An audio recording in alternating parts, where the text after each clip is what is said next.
Hola, soy Ricardo y voy a hablar de retroperitoneo. Esta es la primera parte.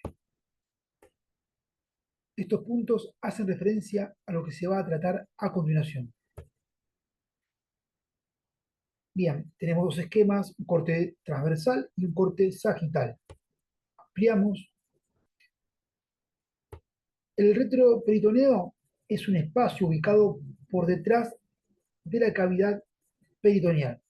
Es decir, teníamos una cavidad delimitada por la serosa. Detrás de esta cavidad tenemos este espacio llamado retroperitoneo, cuyo límite van a ser hacia anterior el peritoneo parietal posterior. Y el límite posterior va a ser la pared posterior del abdomen, muscular hacia ambos lados y hacia medial la cara anterior de los cuerpos de las vértebras lumbares. Este espacio se extiende, por arriba lo hace a nivel de la vértebra torácica número 12 y por abajo lo hace a nivel del promontorio. Como contenido vamos a encontrar, por ejemplo, los grandes vasos, la aorta abdominal y la vena cava inferior, entre otras estructuras. Les dejo esto para que tengan en cuenta. Si retiramos el aumento mayor, vamos a encontrar las asas intestinales. Y si retiramos las asas intestinales y sus serosas, vamos a encontrar entonces lo que es el retroperitoneo, que a fines prácticos lo dividimos en tres regiones, donde podemos encontrar, por ejemplo, lo que es el retroperitoneo primario, que lo vamos a dividir entonces en tres regiones. Vamos a encontrar, por ejemplo, la parte media a la aorta abdominal y sus ramas, y también hacia la derecha encontramos lo que es la vena cava inferior con sus afluentes, es decir, esto en la región media. Y hacia ambos lados vamos a encontrar las glándulas suprarrenales, los riñones y los uréteres, entre otras estructuras. También hay que mencionar al retroperitoneo secundario. Vamos a encontrar entonces al páncreas, que se va a ubicar en la parte media y también hacia la izquierda. Al duodeno también lo vamos a encontrar en la parte media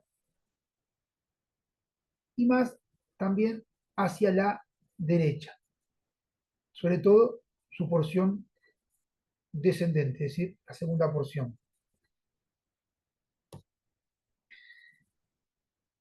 Hacia ambos lados tenemos el colon ascendente hacia la derecha y hacia la izquierda el colon descendente. Si retiramos el colon ascendente y descendente, vemos lo que es el desprendimiento de las fascias retrocólicas que se encontraban por detrás del colon, derecha e izquierda. También podemos ver hacia la derecha y hacia la izquierda lo que sería el mesocolon ascendente y descendente con sus vasos que están adosados al peritoneo parietal posterior, formando un peritoneo parietal posterior secundario.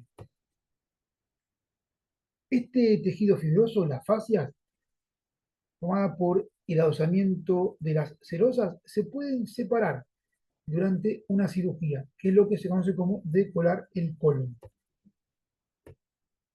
Pasamos a lo que es la pared posterior del abdomen. Marcamos hacia la parte media, vamos a ver que es convexa hacia anterior y hacia ambos lados va a ser cóncava. Marcamos de lateral a medial la fascia transversalis, el músculo cuadrado lumbar, más hacia medial el músculo psoas mayor.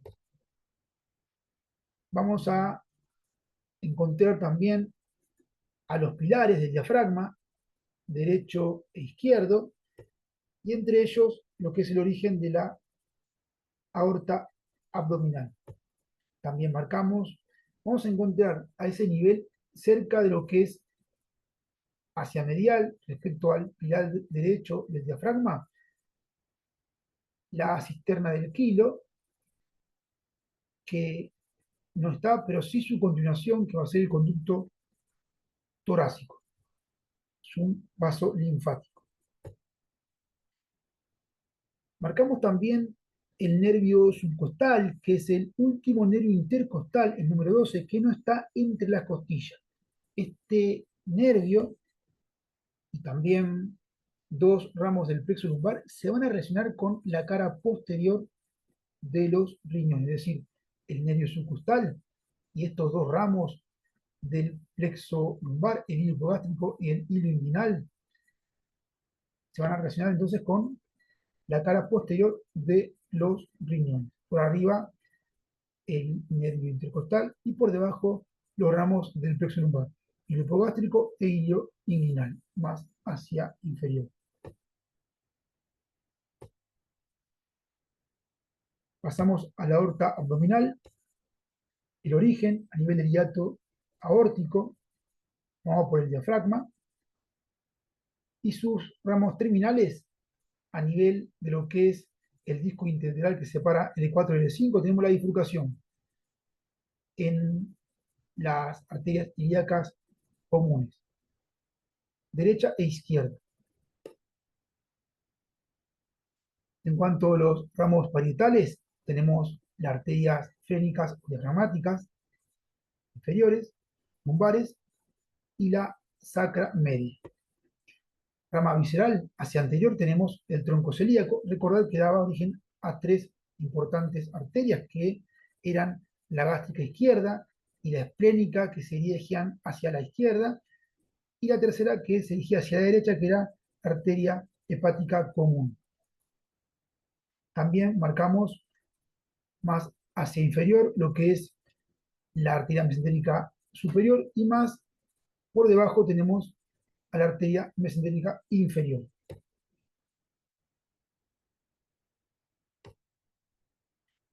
En cuanto a sus ramos que se dirigen hacia la parte lateral, tenemos las suprarrenales media, la renal, en este caso del lado izquierdo, y las gonadales del lado derecho e izquierdo. Ahí marcamos a la otra renal, arteria renal izquierda, en el otro esquema. Y acá tenemos las arterias que acabo de mencionar, ramas de la aorta abdominal.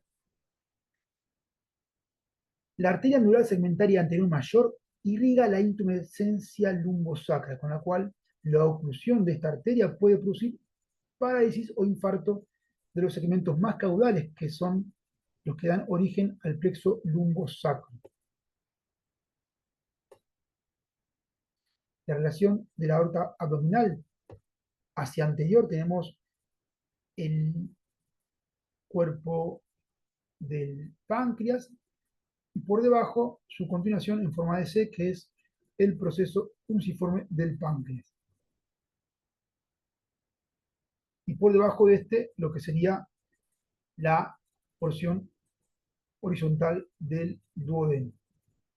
Hay que mencionar que tanto el proceso fusiforme del páncreas y la porción horizontal del duodeno se encuentra por delante de la aorta abdominal y por detrás de los vasos mesentéricos superiores. Lo mismo que la vena renal izquierda, que la vamos a marcar a continuación.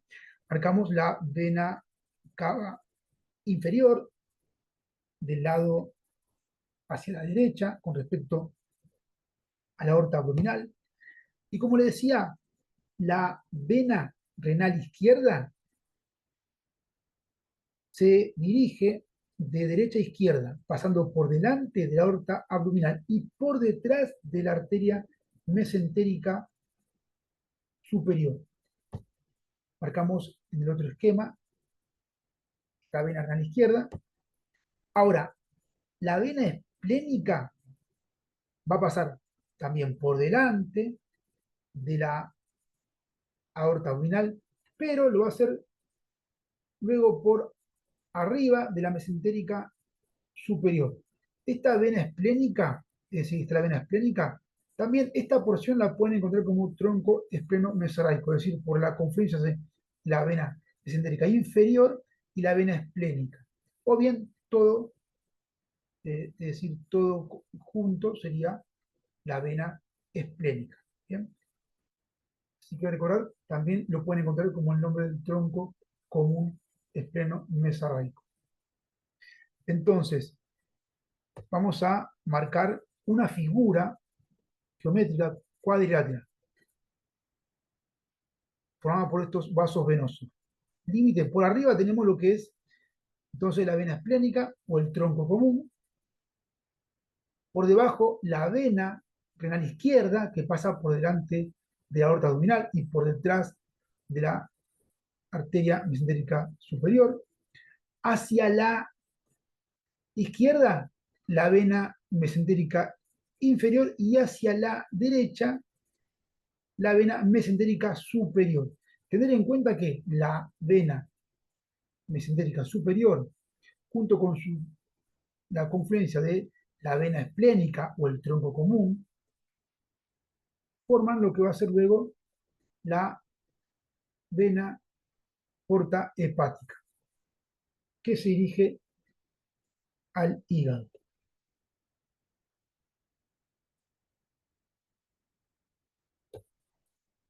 También vamos a encontrar otra figura geométrica formada, entonces, lo que es un triángulo en la parte, esto es posterior, esto es anterior, estos son los cuerpos de las vértebras lumbares, esto es la parte anterior de los cuerpos, y delante tenemos a la aorta abdominal, y la rama, en este caso, va a ser la arteria mesentérica superior. Acá se genera un espacio que va a tener un contenido, una forma triangular, entonces marcamos la aorta abdominal, la arteria mesentérica superior y el contenido. Tenemos en este espacio, por arriba, la vena renal izquierda, por debajo, el proceso unciforme del páncreas y más hacia inferior, la porción horizontal del duodeno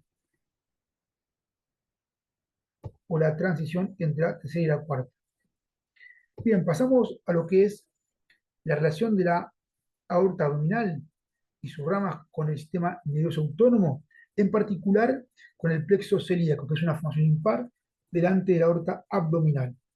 Está formado por ganglios prevertebrales, cuyo nivel se va a localizar debajo de T12 y por delante de L1, y va a estar, es decir, estos ganglios los vamos a encontrar, por ejemplo, los ganglios celíacos alrededor del tronco celíaco, los ganglios aórtico-renal alrededor de lo que va a ser entre la aorta abdominal y la arteria renal del lado que le corresponde, y también los ganglios mesentéricos superior alrededor del origen de la arteria mesentérica superior. Bien, estos ganglios simpáticos reciben fibras simpáticas preganglionales que transcurren por los nervios esplénicos mayor, menor y el nervio imo, que es inconstante. Estos nervios esplénicos se originan de la cadena de ganglios torácicos paravertebrales de los niveles T5 a T12. Estos nervios pasan del tórax al abdomen. Para eso tienen que atravesar el diafragma por espacios. Y así poder hacer sinapsis con neuronas ubicadas en estos ganglios simpáticos prevertebrales. Luego, las fibras simpáticas postganglionares de las neuronas ubicadas en estos ganglios terminan inervando un órgano, ¿no? Es decir, va, por ejemplo, irá al riñón, a las glándulas suprarrenales, al páncreas, etcétera, ¿no? Ahora bien, las fibras parasimpáticas preganglionares del tronco vagal posterior, dependencia del nervio vago derecho, pasan por estos ganglios celíacos prevertebrales, pero lo hacen sin hacer sinapsis, ya que la sinapsis lo hacen con neuronas parasimpáticas ubicadas cerca de la pared de la víscera. Y así, esa neurona con su fibra postganglionar será la que termina inervando a la víscera que le corresponde. La eferencia de estos plexos son fibras parasimpáticas y simpáticas que forman un plexo periarterial, perivascular, alrededor de los vasos, es decir, alrededor del tronco celíaco, de las arterias renales y de las arterias mesentéricas superior, para inervar las mismas regiones que irriga la arteria a la cual acompaña. Les dejo esto para que tengan en cuenta. Bien, pasamos a lo que es vena cava inferior. Marcamos el origen a nivel de 5 a partir de la confluencia de las venas ilíacas comunes, derecha e izquierda. Se forma entonces la vena cava inferior. Las afluentes parietales tenemos venas lumbares, también tenemos venas frénicas inferiores, diafragmáticas. Afluentes viscerales tenemos vena gonadal del lado derecho, vena renal, marcamos la del lado izquierdo, la del lado derecho, y también venas hepáticas. La vena gonadal izquierda, esta va a desembocar en lo que es la vena renal izquierda. Y la vena suprarrenal izquierda también lo va a hacer en la vena renal izquierda.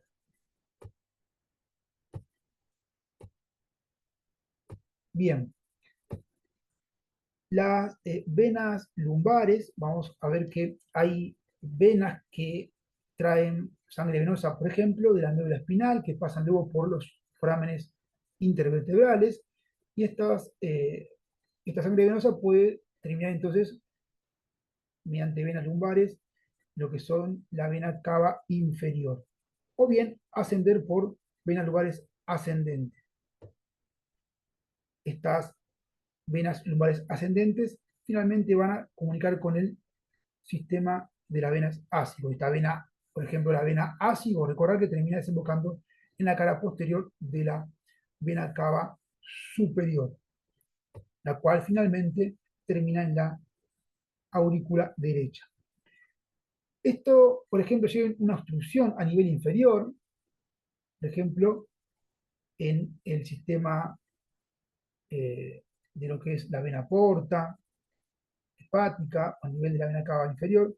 Una obstrucción, esto permite que la sangre ascienda por las venas lumbares y me comunique luego con las venas más a nivel superior, es decir, con la del sistema ácido, es decir, permite una comunicación anastomosis intercava, es decir, entre la vena cava inferior y la vena cava superior.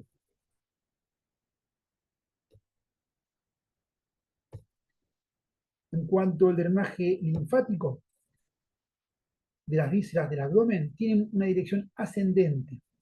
Tenemos entonces lo que es la cisterna del kilo, recordar que se relacionaba con el pilar derecho del diafragma, se ubicaba medial a este pilar, y se continúa luego con lo que va a ser el conducto torácico. Este conducto torácico, vamos a ver que si marcamos la cisterna del kilo, entonces, que esta dilatación se continúa como un conducto que se dirige en sentido ascendente de derecha a izquierda para terminar desembocando finalmente en el ángulo venoso yúgulo subclavio del lado izquierdo.